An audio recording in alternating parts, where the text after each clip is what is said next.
예, 안녕하세요. 저는 40년간 제과 제빵업에 종사하고 있는 파티시에 장현호라고 합니다. 만나서 반갑습니다.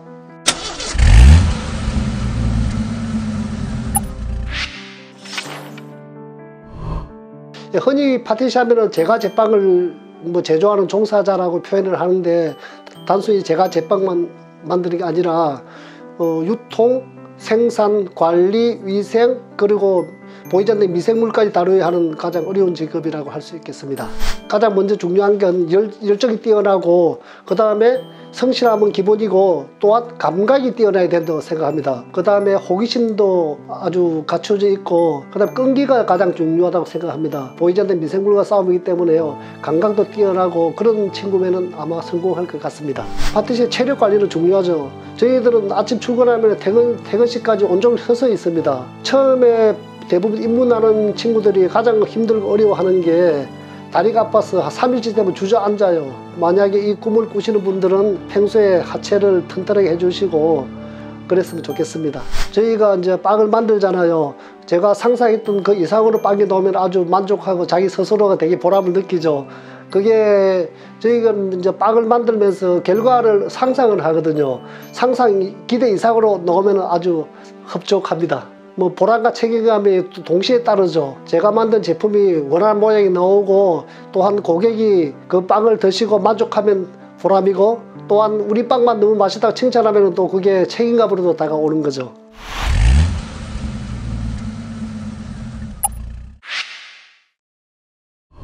교육기관 중에서는 사설로 하는 학원이라든지 직업훈련소, 또한 어떠한 그 단체에서 하는 훈련 과정이 많이 있습니다.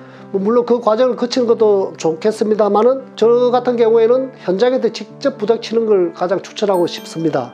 현장에서 배우면 현장 실무를 배우는 거잖아요. 매장에서 판매되고 있는 제품, 실제 소비자가 선호하는 제품을 배울 수 있는 거죠. 다만 교육기관에서는 어떤 틀에 짜여진 시험 교과목 위주로 하기 때문에 현장에 나오면 또다시 배워야 하는 이중고를 겪을 수 있습니다. 또 하나 말씀드리고 싶은 거는, 현장에서는 나이가 어릴수록 아주 적응도 빠르고 그 기술을 배우는데도 훨씬 빠릅니다. 왜냐하면 이걸 손으로 배우는 기술이라 나이가 어릴수록 받아들이는 게 부드럽기 때문에 100을 투자해서 배운다면 20대는 200, 300을 투자해야 되고, 30대에서는 한 500 이상을 투자해야지만 그 정도를 배우는 수 있을 것 같습니다.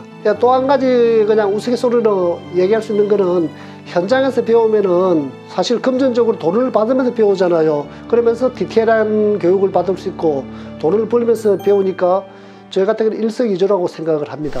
굳이 대학까지는 나올 필요는 현재는 없습니다. 빵을 만들다가 나중에 학문적으로 부족함을 느끼거나 그럴 경우에는 나중에도 대학을 갈 수 있는 길이 많습니다. 가령 대학을 통해서 제과 제빵을 배우고 싶다면은 그 제과 제빵과라든지 호텔 제과 제빵과, 호텔 조리과, 그 중에 제과 제빵을 가르치는 과들이 많이 있습니다. 그런 데를 찾아가시면 되겠죠. 우선 자격증이 필요한 경우에는 대형 제과 회사나 호텔, 그리고 프랜차이즈, 어떤 규모가 큰 분야에서는 객관적인 자료가 필요하기 때문에 자격증이 반드시 필요하다고 봅니다. 다만 개인 제과점이나 내가 내 샵을 할 경우에는 굳이 필요는 없습니다. 또 하다 보면 필요할 경우에는 본인 필요에 의해서 금방 공부하면 딸 수도 있는 게 자격증이 되겠습니다. 자격증을 따고 시작하는 게 안 따고 시작하는 것보다는 기술을 습득하는 데 훨씬 빠릅니다. 이론적인 그 배경이 탑재되어 있으면 기술을 빨리 습득할 수 있거든요. 파티시에 자격증은 제과 제빵, 그리고 제과 기능력 3가지 정도가 있는데, 제과 제빵은 어떠한 자격 요건에 시험을 응시할 수 있는 자격 요건에는 제한이 없습니다. 그래서 본인이 원하는 교육기관이나 사설 학원이나 본인 스스로 독학을 해서 따면 되는 거고, 제과 기능장 같은 경우에는 현장 경험이 11년 이상인가의 그 검정을 거치고 모든 서류를 집어넣은 후에 응시를 할 수 있습니다. 그게 어떻게 딱 단정은 짓기 어려우나, 그 현장에서 일을 하면서 어떤 내가 필요하다고 생각할 때 자격증을 따는 게 가장 좋은 모델인 것 같습니다. 왜냐하면 서로 간의 시간을 낭비하지 않기 위해서 일을 하면서 기술을 배우고 자격증에 관한 정보라든지 자격시험에 관한 공부를 하게 되면은 현장에서 할 수 있으니까 가장 좋을 것 같습니다. 자격증을 딴 후에 빵을 배우느냐, 빵을 배운 후에 자격을 따느냐는 뭐 개개인의 처한 상황이 다르기 때문에 그 상황에 맞게끔 대처하시는 게 가장 좋을 것 같습니다.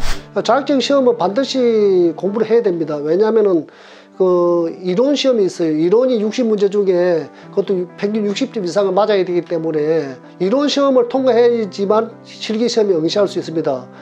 첫 번째 책이 싫지만 반드시 책을 보면서 이론 공부를 하는 게 자격증을 따기 위한 첫걸음입니다.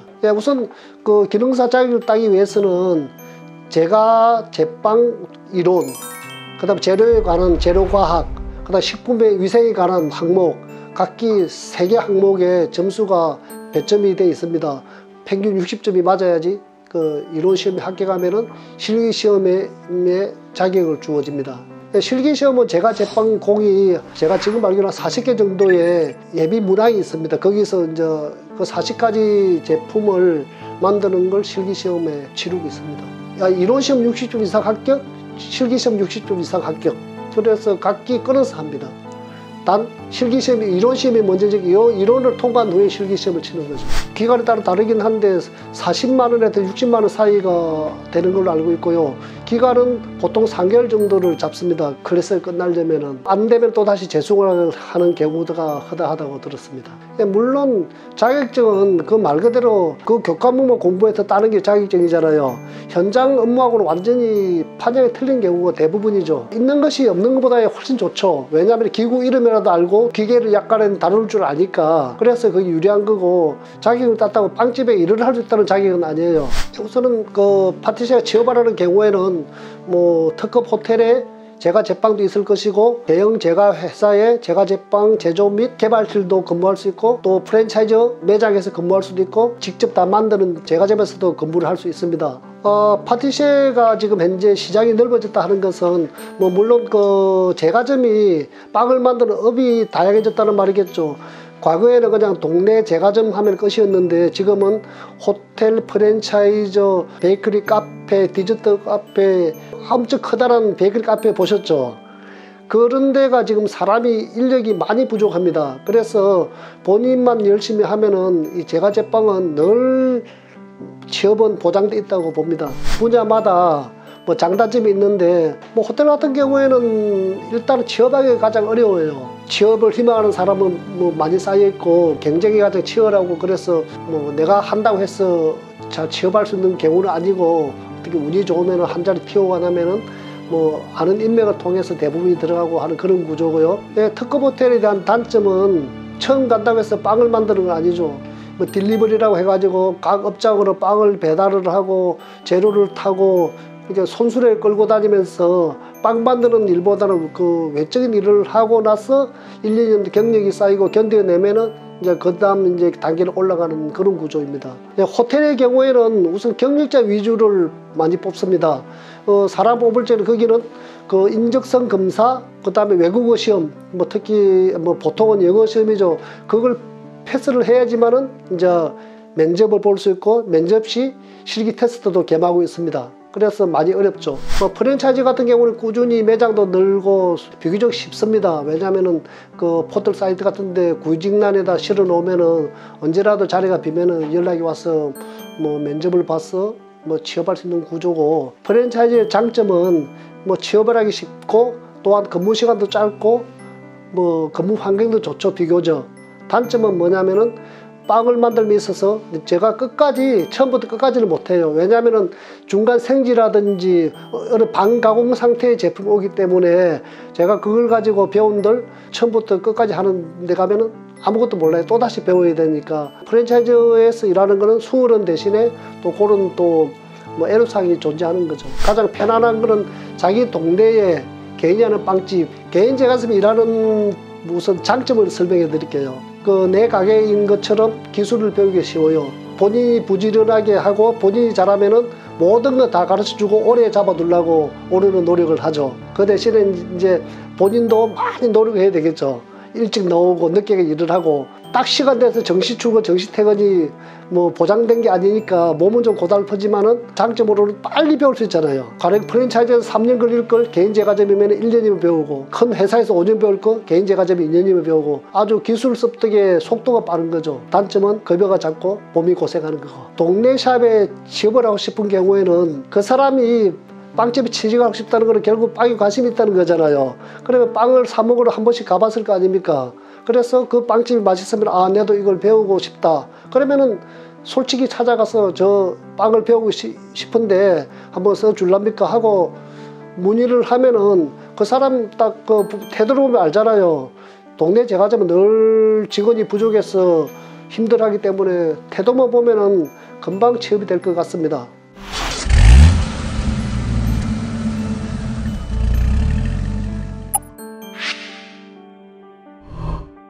우선 뭐 처음 시작하는 초봉의 경우에는 초봉이 원래 한 200 정도는 되리라 봅니다. 뭐 한 2년 정도 되면 한 250 정도 받을 수 있고, 뭐 또 3, 4년 지나면은 뭐 또 한 300.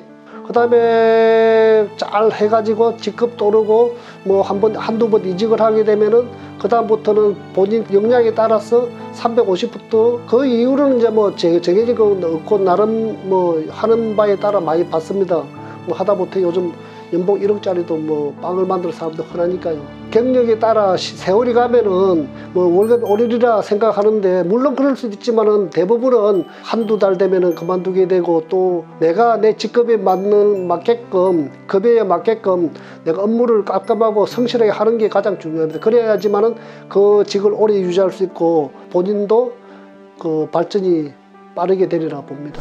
예, 뭐 다들 요즘은 제가 제빵이 약간 그 뜨고 있는 분위기잖아요. 그래서 나도 한번 해볼까 하면은 100% 실패합니다. 예, 우선 인간적인 면에서 어려움은 가장 먼저 새벽에 일어나야 된다는 거죠. 그렇게 보통 집에서 새벽 5시에는 기상을 해서 출근 준비를 하고 현장에 나오면 7시에 출근하게 되는 게 대부분인데, 요즘 일하는 친구들은 아침 잠이 좀 많은 편은 적응을 못하고 빨리 그만두는 경우가 가장 어려운 문제가 됩니다. 뭐 아시다시피 새벽에 출근해야 되고 노동 강도도 세고 쉬는 시간도 없고 근무 시간도 길고 어려움을 참고 견디고 하나하나 배워가면서 내 걸 만들 수 있는 그런 좀 열악한 구조입니다. 그냥 막연히 자격증이 있으니까 한번 해보지 그래 접근하면은 많이 실패를 합니다. 실무 경험이라 그러면은 제가 빵집을 다니면은 10군데를 다니면 제가 빵집 10개를 한 같은 효과가 나잖아요. 10군데를 성공도 시켜보고 성공도 실패도 해봤을 거 아닙니까?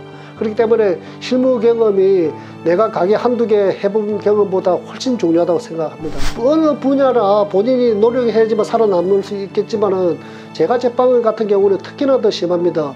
내부 경쟁도 심하겠지만은 지금은 내부 경쟁보다는 오히려 외부 경쟁이 더 심합니다.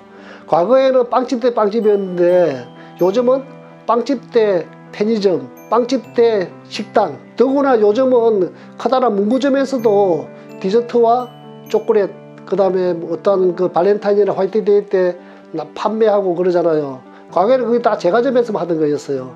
그렇기 때문에 지금 굉장히 무한 경쟁을 내몰리고 있는 그런 실정이니까 제가 많이 노력해야지만 살아남을 수 있겠죠, 그게.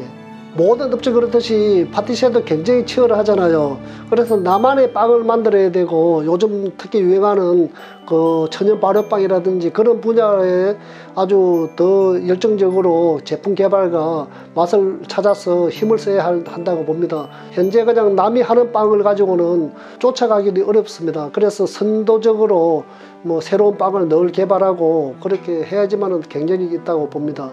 그래서 파티시에가 될 수는 있지만은 끝까지 파티시에로 살아남는 경우는 참 힘들다고 봅니다. 그만한 노력과 치열하게 싸워야 되겠죠. 파티시에라 그러면 우선 다 모든 작업을 손으로 해야 되잖아요. 그래서 손기술이 가장 중요합니다. 손가락을 아주 자유자재로 피아니스트처럼 쓸 수 있어야지 아주 좋은데, 젓가락질을 하는 걸 유심히 봐요. 처음 저 직원들 오면은 젓가락질도 요즘, 예전에 우리 때는 다 부모님들이 뭐라 해서 젓가락질 다 배웠잖아요. 요즘에 청소년들이라든지 젊은 친구들은 젓가락질을 못하는 사람이 한 30% 이상은 되는 것 같아요. 그런 친구들 보면은 제가 집에서 젓가락질 좀 연습하라 그러고, 결론적으로 말씀드리면은 파티제가 되기 위해서는 손가락을 사용해서 하는 그 일을 꾸준히 함으로 해서 그다음에 제과 제빵 기술을 익히고 배우는데 아주 상당한 도움이 될 것 같습니다. 직업병이라고 할 수도 있는데 특히 밀가루를 만지잖아요. 밀가루 날리잖아요. 그러면은 다들 그 비염기가 있고 비염이 심합니다. 외국 같은 경우는 제빵공 천식이라고 공식적으로 빵을 만드는 사람은 직업병을 인정해 주기도 하는데 우리는 아직까지 그런 거는 없고요. 뭐 계란이라든지 물을 만지고 뭐 여러 가지를 제품을 만지면서 대부분 손을 써서 반죽을 하기 때문에 피부가 예민한 사람들은 알러지 반응이 일어나 가지고 붉게 뭐 발진이 일어나기도 하고 그래서 건강을 많이 유의해야 되는 것 같습니다.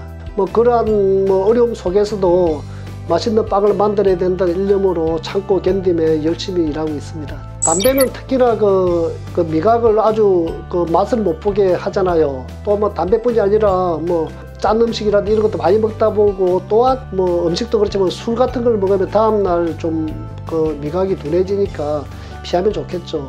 다만 빵은 모든 100% 저울로 계량을 해서 만들기 때문에 그냥 그 감각으로 넣는 요리하고는 약간 틀려서 그래도 뭐 저울 100% 저울질이니까 그 재료를 잘못 넣는 경우 그런 경우는 좀 없다고 보죠. 그 제과 제빵 강의 뭐 강의라 그러면 뭐 대학 강의도 있고 뭐 직업 훈련은 있고 뭐 원데이 클래스도 있고 또한 뭐 요즘은 아파트에 커뮤니티 센터에서도 강의를 하고 뭐 많이들 초청하고 합니다. 뭐 저 같은 경우에도 뭐 고정적으로 부수입이 생기고 있습니다.